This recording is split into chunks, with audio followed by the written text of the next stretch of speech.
संघर्ष ही जीवन है। एक बार एक किसान भगवान से बहुत ही नाराज हो गया। किसान बहुत मेहनती था। बहुत मेहनत से वह खेतों में अनाज उगाता, उसकी देखभाल करता, पर अक्सर उसकी फसल खराब हो जाती। कभी सूखा पड़ जाता, कभी बाढ़ आ जाती, कभी तेज धूप, कभी आंधी। कोई ना कोई कारण बन ही जाता था कि उसकी फसल खराब हो जाती। एक दिन वह किसान गुस्से में आसमान की ओर देखकर भगवान से कहा, हे ईश्वर, आपको लोग सर्वज्ञता मानते हैं कि आप सब जानते हैं। कहते हैं कि आपकी इच्छा के बिना एक पत्ता भी नहीं हिलता, पर मुझे तो लगता है कि आप छोटी सी छोटी बात भी नहीं जानते। आपको तो ये भी नहीं पता कि खेती बाड़ी कैसे करते हैं। अगर आप जानते होते तो हर समय जो बाढ़ आदि और तूफान आते हैं वो कभी नहीं आते। आप नहीं जानते कि कितना नुकसान उठाना पड़ता है हम किसानों को। यदि आप मेरे हाथ में यह शक्ति दे दें कि जैसा मैं चाहूँ वैसा मैं मौसम कर दूँ, फिर आप देखना, मैं अन्न के भंडार लगा दूंगा। भगवान इस किसान के तीखे वाक्य सुनकर मुस्कुरा रहे थे और वह किसान के सामने प्रकट होकर बोले, मैं आज से तुमको यह शक्ति देता हूँ कि तुम अपने खेतों पर अपनी इच्छा के अनुसार ही वैसा मौसम कर लो जैसा तुम चाहते हो। मैं बिल्कुल भी दखल नहीं दूंगा। तुम्हारी इच्छा से सब कुछ होगा। किसान बहुत खुश हो गया। किसान ने गेहूं की फसल अपने खेतों में बोई।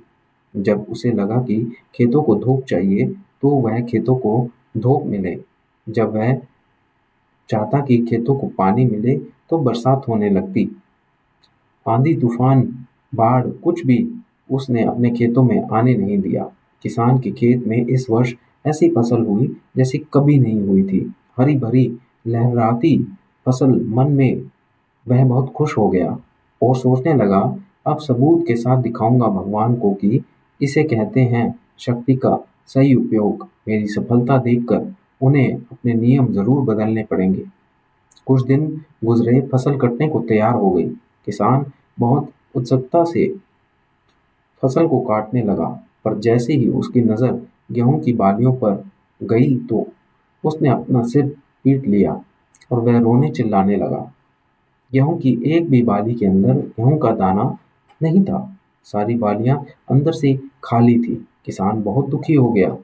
उसने भगवान को रोते हुए फिर पुकारा, हे भगवान, हे प्रभु, तुमने ये मेरे साथ क्या कर दिया? तुमने मुझे कोई सजा दी है? भगवान बोले, पुत्र, ये तो होना ही था। तुमने पौधों को संघर्ष करने का मौका ही नहीं दिया, तो उन्हें आंधियों से जूझने का, ना तेज बारिश सहने का और ना ही धूप में तपने का मौका दिया।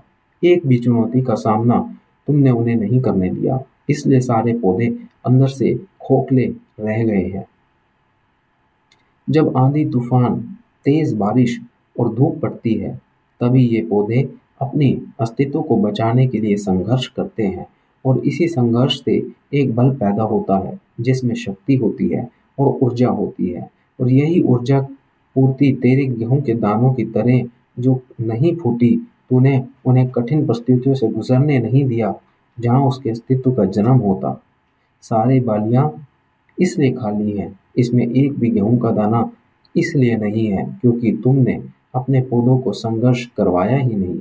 याद रखिए, स्वर्ण में स्वर्णीय आभात तभी आती है जब वह आग में तपने, गलने और हथौड़े से पीटने जैसे संघर्षों से गुजरता है।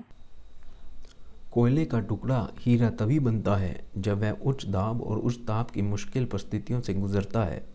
इसी तरह यदि हमारी ज़िंदगी में कोई संघर्ष ही ना हो, कोई चुनौती ही ना हो, तो हम भी गेहूं की बालियों की तरह खोखले रह जाएंगे। कोई अस्तित्व नहीं रहेगा हमारा। विपरीत परिस्थितियाँ, चुनौतियाँ, समस्याएं हमें और अधिक निखारती हैं। यदि जीवन में कठिन परिस्थितियाँ और चुनौतियाँ आएँ तो घबराना मत, बल्कि सामना करना।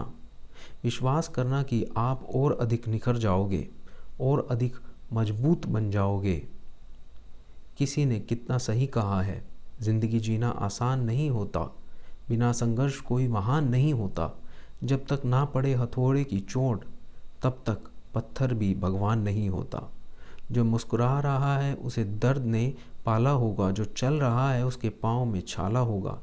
बिना संघर्ष के इंसान चमक नहीं सकता, जो जलेगा उसी दिए से उजाला होगा। संघर्ष, क्यों बचे संघर्ष से? संघर्ष ही तो जीवन की आत्मा है। जितना कठिन संघर्ष होगा उतना ही शानदार जीत होगा। जितना कठिन संघर्ष होगा उतनी ही शानदार जीत होगी।